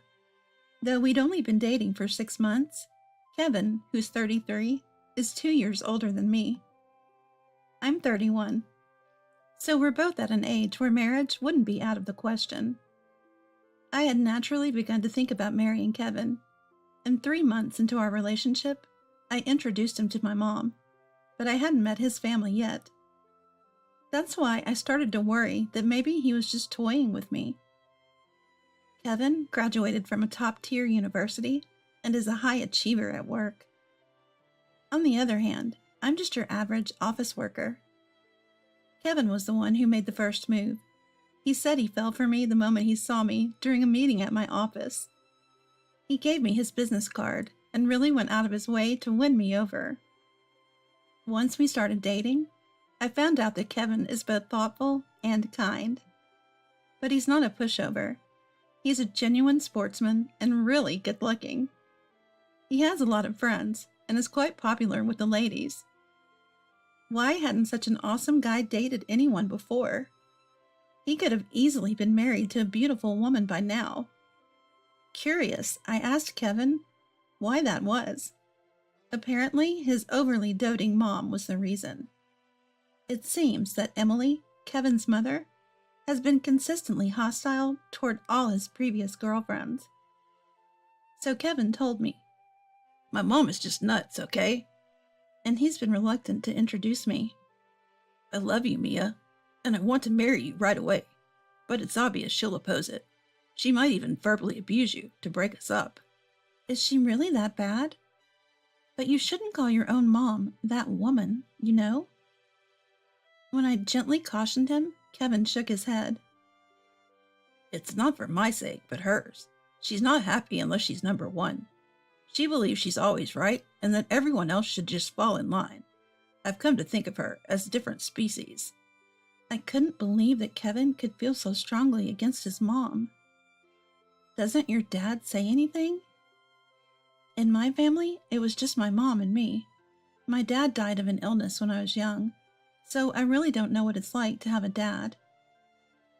But I wondered why Kevin's dad would allow someone his son described as nuts to act this way. Kevin sighed. "Dad has just given up. He says she used to be reasonable when they first got married, but became more self-centered over time. Now he's just happy if she doesn't interfere with his work." "Oh, I see," I replied, but I still couldn't fully believe it. Based on my own mom, I thought that toxic parents like this were only in movies or shows. But the moment I met her, I felt what Kevin described as completely insane. Emily's sudden outburst left me speechless for a moment. Immediately, Kevin said, "Mom, that's rude," in anger. Andrew, Kevin's dad, also gave Emily a stern look and said, "Cut it out." But Emily didn't care. "What's the big deal? I'm just speaking my mind." Even though she claimed to be complimenting me, it clearly seemed malicious. Andrew just sighed and kept quiet. Kevin angrily retorted, "That's not a compliment. You're just trying to pick a fight." Emily laughed mockingly. "After all, Mia, you come from a single-parent home, right? You're not suitable for marriage with Kevin." More hurtful words followed. The first family meeting went like this from start to finish. I felt more drained than I had imagined. On the way home, when Kevin offered to drop me off, another argument broke out. Emily threw her hands up in exasperation. "Why do I have to drive Mia home when Kevin is already back? Mia, you need to speak up and say you don't need a ride. Just go home by yourself." "Mom, I said I want to take Mia home, so why are you blaming her? Are you losing it?" Kevin fired back, clearly frustrated. You see, Kevin is usually a calm guy. It was the first time I had seen him angry all day, and I was beginning to think he had a point about his mom being totally crazy. No wonder Kevin didn't want to introduce us. If this is what the first meeting is like, what's next? I started to feel anxious. I love Kevin, but I had zero confidence that I could get along with Emily. "Sorry about that. My mom's behavior is just embarrassing." Kevin apologized as we drove home. "It's okay. Your mom sure has a unique way of seeing things," I responded cautiously. "Tell me about it. First she opposed our marriage, and now she says if we're getting married, it better be a big ceremony." Kevin sighed. In fact, just before at Kevin's house, his dad Andrew had asked, "What are you planning for the wedding?" Kevin and I are both in our 30s. Andrew seemed to think this meeting was for discussing wedding plans. In light of Kevin feeling embarrassed about his over-the-top mom, I proposed, "Maybe we can skip the wedding ceremony altogether. How about just taking some photos with both our families?" As a last-ditch effort, I added, "Given the times, having a big ceremony might be risky." Kevin quickly agreed. "Right. These days, many people opt for smaller, family-only weddings." "Times have changed," Andrew chimed in. "If Mia is okay with it, then so am I." Kevin seemed on board with the idea. Just when it looked like my suggestion would go through, Emily, for some reason, was adamantly against it. "No way! Are you trying to tarnish our family's reputation? You can't skip important life rituals. Both of you lack common sense," she shouted, glaring at me. Emily was relentless. "Marriage involves two families, not just the couple. A wedding ceremony is a way to gain approval from extended family and friends. It's a requirement for your marriage to be recognized." Despite our reservations, we ended up planning a grand wedding, driven by Emily's family honor and reputation arguments. Now the guest list included not just close family, but also Kevin and Andrew's colleagues, business contacts, and distant relatives. But here's the thing, my family isn't that big. We never planned to invite distant relatives, so there was a notable difference in the guest count between the groom's and the bride's sides. Looking at the guest list, Emily smirked. "Oh, Mia's family is small, and it doesn't seem like you have anyone significant in terms of career." Clearly, she just wanted to make me feel inferior. The big day finally arrived. Almost everyone we invited showed up, and the wedding ceremony began smoothly, without a hitch. Between the performances of friends and a heartfelt speech from a mentor, the vibe was electric. I alternated between chatting with friends and colleagues and keeping an eye on Emily's actions. Emily was busy pouring drinks for various guests, passionately engaged in conversation. I couldn't hear exactly what she was saying, but her smug expression and the subtle reactions of her listeners gave me a pretty good idea. Probably bragging about Kevin and bad-mouthing me. What caught my attention was that people were also pouring drinks for Emily in return. She'd empty her glass and move to the next table, her face red and her steps unsteady. Kevin and I, while not saying anything, watched her nervously. I looked around for Andrew and found him oblivious, caught up in high spirits with his boss and colleagues. I was hoping everything would end smoothly, but the drama unfolded at the very end of the ceremony. During the letter segment from the bride to the parents, I expressed my gratitude towards my late dad and the mom who raised me. Mom was holding Dad's portrait close, already tearing up as she listened to my words. I really can't thank you enough, Mom, for raising me as a single mom after Dad passed away. I remembered times when I was sad that Dad couldn't attend school sports events, and how I cried when I got teased for not having a dad. During my teenage years, I was defiant and stopped talking to Mom. I regretted not being more filial and cherishing our time together. I broke down halfway through reading, tears smudging my makeup. I was so emotional, I even got hiccups, but I managed to finish my speech. Sniffles and choked up voices filled the room as people were touched by my words. A tipsy uncle from the family shouted, "Go, Mia!" warming the atmosphere. Yet only Emily, who was clearly intoxicated, wore a scowl on her face. The host announced, "Next, we have gifts for the mom of both families." And Kevin and I handed a large bouquet of flowers to each of our moms.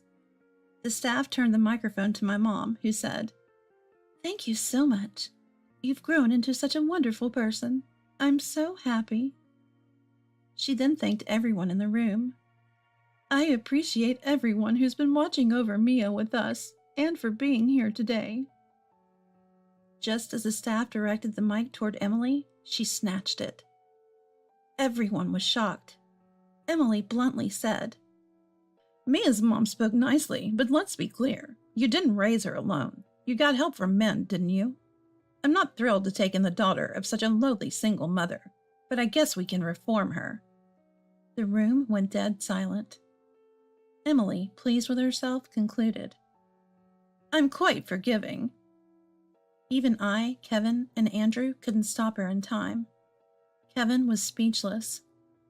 Andrew's face went from happily tipsy to bright red with his mouth hanging open. I couldn't let it slide when she spoke about Mom. I glared at Emily and said, "No, you don't need to be forgiving." I didn't have a mic, but my words carried in the quiet room. "Is it that bad if Dad isn't around? Everyone has a limited time sooner or later. You can't control that, can you? You say Emily is poor and she's from a single mother family, but people who are rich with both parents do bad things too. We've lived our lives honorably without any shame. We don't need your acceptance." Emily turned to the crowd and said, "See, this is what I mean. Everyone, do you get it? Daughters of single mothers have tough personalities. It's really troublesome to have to re-educate them." Andrew yelled, "Why would you say something like that now? Are you stupid?" "What the heck is that? That's terrible." One of my friends ignited the conversation, and the rest of the guests started murmuring, "What's wrong with her? I feel sorry for Mia. Doesn't she feel embarrassed?" Emily seemed surprised by the reaction from the crowd. It wasn't what she expected.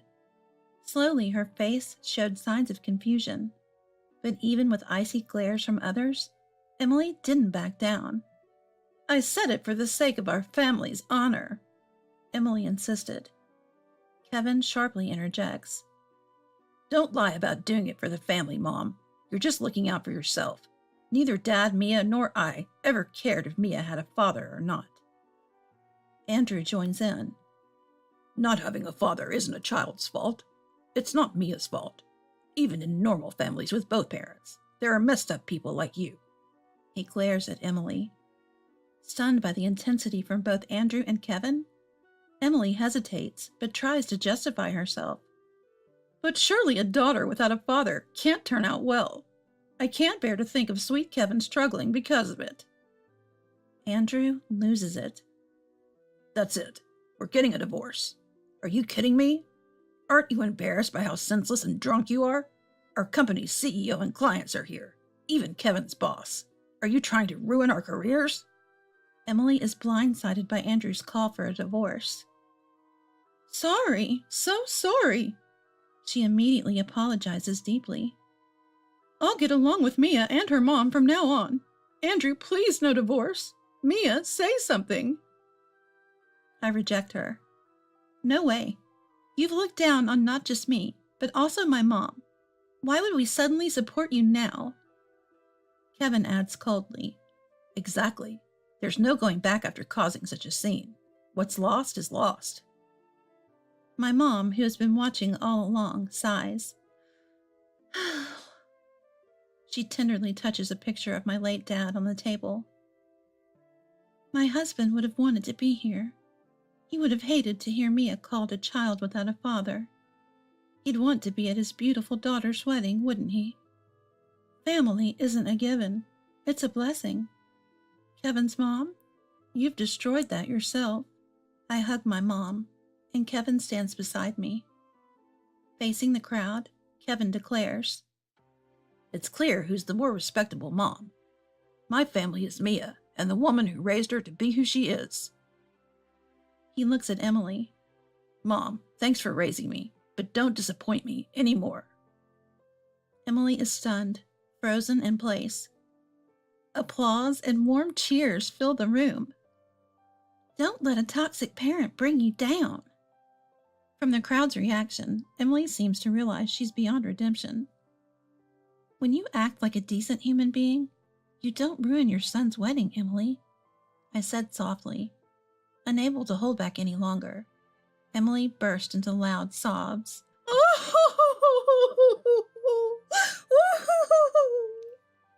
After that, the wedding became legendary in its own way. The story spread from the guests to my workplace, making me a bit embarrassed for a while. However, most people just laughed at Emily's ridiculous behavior and sympathized with me. Andrew quickly hired a lawyer and filed for divorce from Emily. Due to her daily imprudent behavior and excessive spending, he managed to significantly reduce her share of the assets.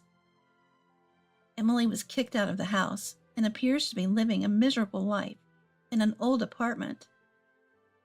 I later found out that the so-called prestigious family background was only on Kevin's father's side.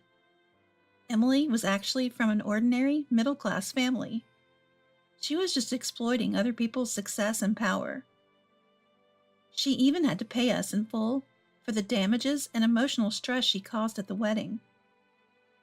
Despite that wedding disaster, Kevin and I are doing well. He stood up for me, and I fell even more in love with him. Emily, who used to trouble Kevin, is gone. Now Kevin and I are looking forward to building a happy home together. Oh, I've had enough. I was at my wit's end, standing in front of my husband and in-laws. It was a day we were supposed to go on a trip to Hawaii. And my mother-in-law had just told me, I don't remember inviting you. Carter, my husband, just gave me a look that said he wanted to get through this awkward moment as quickly as possible, offering no help. I was done with these people. My name is Rita Rollins. I'm 28 years old. Before getting married, I worked as a bartender. I've always loved drinks, and right after graduating from college, I got a job at a privately owned bar. That's where I met Carter, who had been a regular there even before I started working. I heard from the owner that he was a quiet guy, but he started talking to me more after my second shift. We were the same age, hit it off, and eventually our relationship turned romantic. We got married 6 months ago. Until I married Carter, I had never moved out of my parents' home. There were 2 reasons for that. First, my workplace was very close to my home. Second, my dad was extremely protective of me. I lost my mom to illness, and being an only child, I was always the apple of my dad's eye. But he didn't just spoil me. He knew when to be strict. My dad is a wealthy businessman, so I've never had to worry about money. I was able to go to college thanks to his financial support. I don't know all the details, but he seems to be involved in managing several companies. He cried so much at my wedding that the staff had to caution him. But he trusted Carter and sent me off as a bride. So I finally moved out and started my life with Carter. But reality was different from what I had dreamed. It all started when my mother-in-law began visiting our home. After marrying Carter, I quit my job and became a homemaker. Carter works as a driver for a small transportation company. He leaves early in the morning and comes home late at night, so I had a lot of free time. That's when my mother-in-law started to meddle in my life. One day, after seeing Carter off and doing some laundry, the doorbell rang. I checked the monitor and saw it was her. Hello? Oh, has Carter gone to work? Yes, he just left. I brought these cupcakes that Carter loves. Could you give them to him? Thanks for your kindness. We'll enjoy them later. I thought my response was perfectly polite, but she suddenly frowned and said, What are you talking about? There's none for you. I made these for Carter. Her words were so cold and pointed that they hurt me a bit. Seeing me look down, she said, Don't be so sensitive. Just let me in already, and pushed past me into the house. Leaving me stunned, she headed straight for the living room. I hurriedly followed her. By the way, there's something I want to talk to you about. As soon as she sat on the sofa, she said it. I had no idea what she was talking about, so I just waited for her to continue. When am I going to see my first grandchild? What? We don't have plans for that anytime soon. What do you mean, no plans? You're worthless as a wife then. My mother-in-law's unexpected visit was filled with nothing but derogatory comments towards me. Carter and I had decided to wait until we were 30 to have kids. We're not financially stable yet, and we don't want to bring a child into a world where they'd struggle. But my mother-in-law dismissed our plans, saying I had no value. Isn't that our choice to make? She didn't expect me to talk back. She furrowed her brows and yelled, How dare you defy me, a wife who can't even give me grandchildren? I never said I can't have children. I said the timing isn't right. A woman who can't give birth when I want her to is as worthless as one who can't give birth at all. I felt irritated by her words and fired back, but she didn't stop. Enough, this is pointless. With that, she left. That night, Carter looked at me apologetically and said, Hey, Rita, we should have a kid. Did your mom say something to you? I immediately suspected that the events of the day had something to do with this impressed Carter. But he remained silent, looking down. Tell me the truth. Your mom said something, didn't she? Well, it's both. Dad yelled at me to get you pregnant already. Probably Mom's idea. Dad has always been under Mom's thumb. I felt my spirits sink. Carter is kind to me, but he lacks assertiveness. I knew he wasn't confrontational, but he never complains even when things are against him. Now I was sure. It's not that he won't say anything. He can't. I'm going to your parents' house tomorrow. Our home and my in-laws are just a 20-minute drive apart. I could go there any time. But what if we just have a kid like they want? Wouldn't that calm them down? I was infuriated by Carter's weak response. Do you really want to have a child now? Have you forgotten that we agreed to wait until we saved some money? Well, can't we just ask your dad for money? He's really wealthy, right? I sighed deeply and stopped preparing dinner. Then I looked at Carter and said, "Don't you find that embarrassing? If we have a child, we're the parents. How do you plan to raise a child when we can't even manage our own finances?" When I said this assertively, Carter deflated and mumbled, "Sorry," ending the conversation. I've always been strong-willed, even handling customer complaints when I was a bartender. Carter, despite being an athlete, is weak-willed. He may look muscular and strong, but he has a fragile heart, a disappointing balance. The next day, as promised, I visited my in-laws. The person who opened the door was my mother-in-law.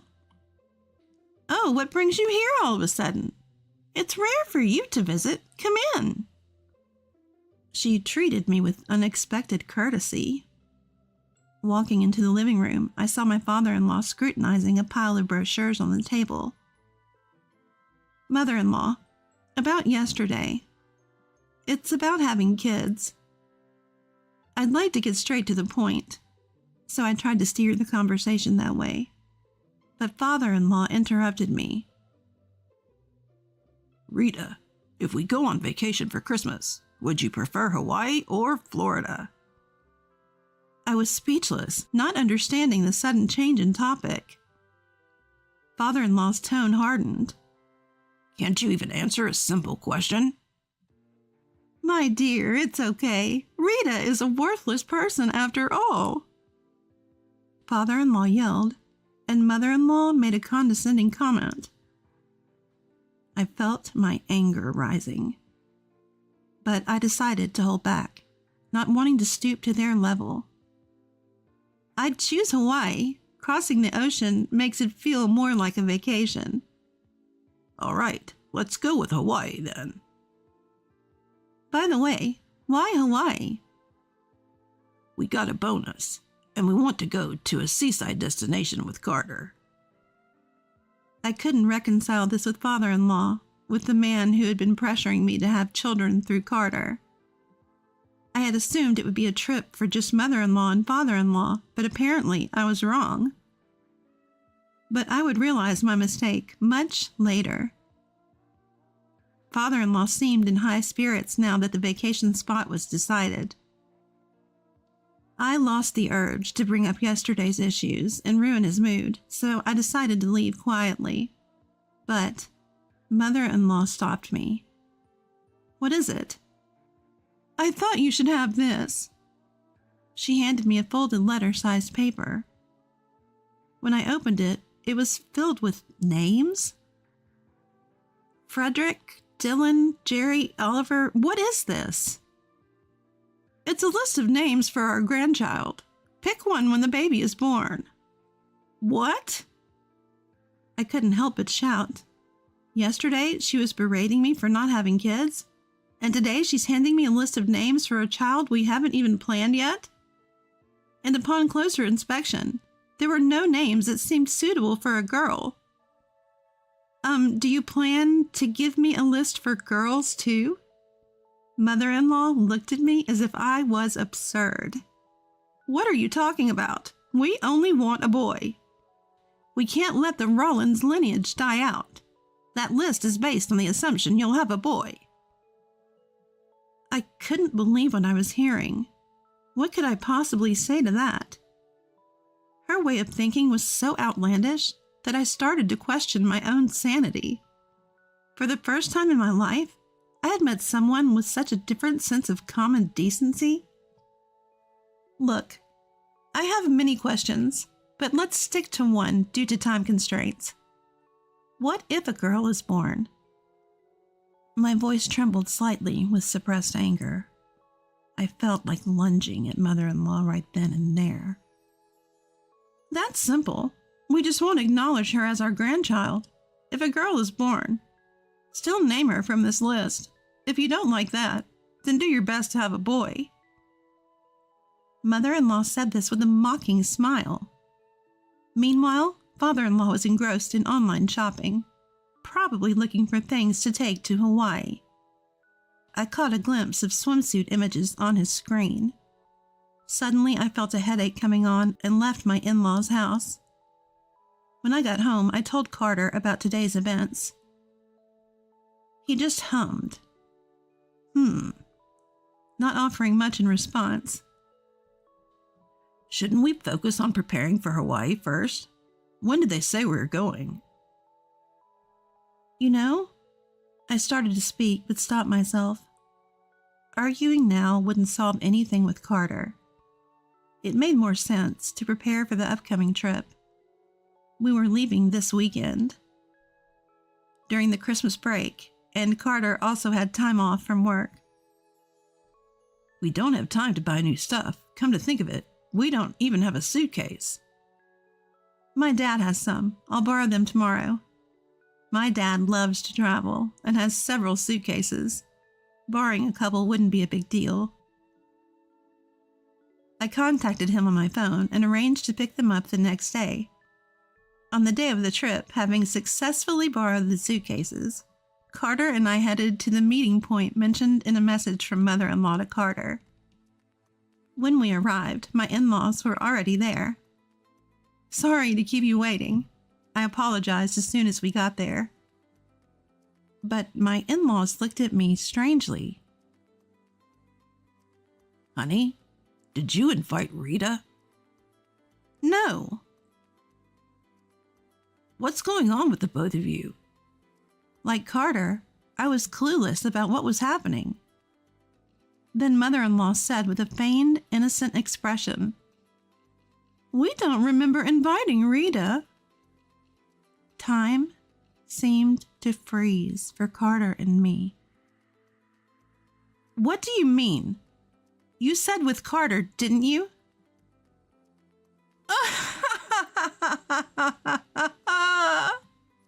Mother-in-law laughed loudly. That meant with our parents, too. This isn't the only meeting point. You can't be serious. Of course, we wouldn't invite a useless daughter-in-law. Carter, here's your ticket. Mother-in-law handed the plane ticket to Carter right in front of me. I felt a chilling humiliation, as if I'd been deliberately excluded. It was a huge insult. They must have intentionally misled me, as evidenced by their creepy smiles. When I glanced at Carter, he just looked down, avoiding eye contact. So he won't even help me now. At that moment, I lost all interest in dealing with these people, including Carter. Even if I had gone on the trip, it would never have been a meaningful experience. Fine, whatever, I said, dragging my suitcase filled with pointless hopes and excitement away from the scene. I returned home, unpacked the suitcases, and headed straight to my parents' house. I thought I'd tell them what happened today while returning the unused suitcases. When I arrived, my overprotective dad greeted me with a hug. I found his boyfriend-like hugs a bit annoying, but I was also grateful for his affection. Did you enjoy your trip to Hawaii? He asked with sparkling eyes. He probably wished he could have gone with me, but I shattered that expectation. I didn't go because I'm the daughter-in-law. Confused, my dad asked, "What do you mean?" As to answer his question, I recounted everything that had happened up to today. That's terrible, especially on Carter's part. A husband's job is to protect his wife, even if the opponents are his own parents. I had to stand up to my in-laws who opposed our marriage, and that's how I got to marry your mom. My dad said, "He's a cheerful guy. who mixes humor into his conversations, making them enjoyable. But his eyes weren't laughing this time. Is Carter's dad's name Fred Rollins? And he works at New Wave Corporation, right? I didn't know why he was asking, but I nodded because he was correct. Just leave the rest to Daddy, he said with a smile, ending the conversation. The day Carter and his parents were supposed to return from Hawaii arrived. I was summoned by my dad, and we headed to the airport together. We waited in the arrival lobby for Carter and his parents. 30 minutes later, they emerged, talking and laughing. My dad immediately approached the trio. I hurriedly followed. Carter was the first to notice my dad. He stopped dead in his tracks, looking as if he'd seen a ghost. His parents noticed his reaction. Just as mother-in-law asked Carter, "What's wrong?" My dad spoke up. "Hello, I'm Rita's father." The three reacted nervously to his words. Hello." Father-in-law responded with his tone much weaker than when he had spoken to me. "Do you know why I'm here?" The aura my dad emitted was intense. He's built a massive fortune over the years and knows how to control the conversation. The three seemed to know what this was about. They looked down, trying to avoid the issue. My dad took a step closer and said, "I heard my daughter was excluded from the Hawaii trip. Is that correct?" Well... "Carter, didn't I tell you to take good care of my daughter when you asked for her hand in marriage? You've betrayed that trust, haven't you?" Carter glanced at my dad's face for a moment, then quickly looked away, mumbling, "I'm sorry." But my dad didn't let that go. "Apologizing means you've done something wrong, doesn't it, Mr. Rollins?" Both Carter and mother-in-law were at a loss for words. Though the airport was bustling, our corner felt like a different world. Thanks to my dad steering us to a less crowded area, no one was paying us much attention. "Mr. Rollins, let me make one thing clear. If you don't honestly tell me what happened, I won't forgive you." On the defensive, Carter and his parents finally had father-in-law speak up, perhaps to save face. "What do you mean, won't forgive? What are you planning to do?" "I'll shut down your workplace." "Haha, what a joke." Father-in-law started laughing but trailed off as he met my dad's serious gaze. "You work at New Wave Corporation, right? The bank recently approached me about providing funding and management reforms for New Wave. If I decide it's not worth saving, the bank wants to pull its funding before the debt grows any further. I was considering helping out, given that it's the company where my daughter's father-in-law works, but it seems like it's not worth it after all." For the first time, father-in-law's eyes, which had been locked down on me, began to twitch. "You can't mix personal matters with business. You'll leave not just me, but the other employees out on the street." Father-in-law's face turned pale, but my dad was relentless. "I don't mind. It's a company that is bound to fail sooner or later. Besides, my daughter is more important than employees losing their jobs. I really wanted Carter to take on this role, but it seems I misjudged him. Sorry, Rita. My intuition failed me this time." Carter looked miserable, unable to argue against the accusations. From my perspective, I felt more secure with someone like my dad who truly cared about me. "Come on, both of you. Stand up for yourselves. Say something, darlings. You too, Carter." Mother-in-law was panicking, but my dad didn't let her off the hook either. "Mrs. Rollins, you're also part of the problem, aren't you? Why are you trying to force Rita to have a child against her will? Let's hear your excuse." My dad glared at mother-in-law with a low, stern voice. Mother-in-law flinched, unable to respond. "Have a boy? Choose a name from this list? She's worthless? Who do you think you are?" Well... Mother-in-law was increasingly cornered by my dad. sweat forming on her forehead. But my dad didn't stop. If you're going to make arbitrary decisions, then so will we. First, we'll have Rita separate from Carter. What? Carter looked up shocked. The discussion with my daughter is already done. The divorce papers are filled out. Without Rita, you won't even have the chance for grandchildren. We were looking forward to seeing our grandchildren. I don't care. I won't sacrifice my daughter for your selfish desires. Even I, as her father, don't interfere in her life. You have no right to. The three of them were flustered, and no one spoke. You'll pay the price for trying to control Rita's life. Please, I love Rita. Forgive us.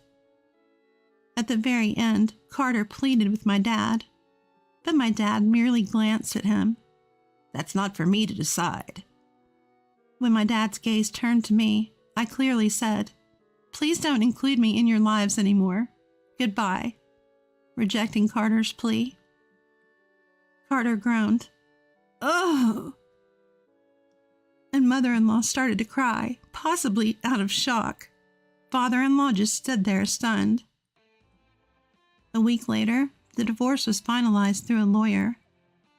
My dad knows a lot of people, many of whom are lawyers or accountants, people who know the law.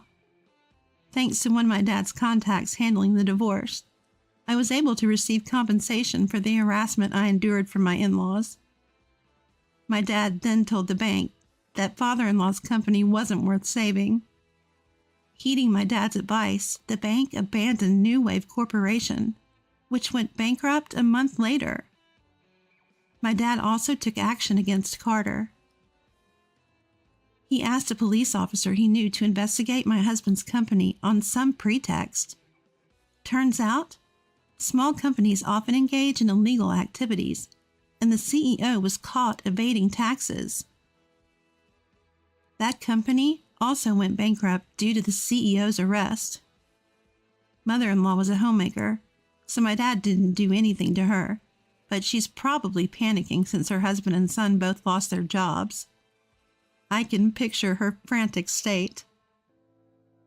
When I happened to see mother-in-law in town, she looked frail and on the verge of collapsing. This whole experience made me realize the huge gap between the ideal and reality in married life. I was harassed by my in-laws and got no help from the husband who should have been my main support. Yet the reason I'd consider marrying again is to give back to my loving father by letting him see his grandchildren. For now, I'm on my own, but someday I hope to meet someone truly wonderful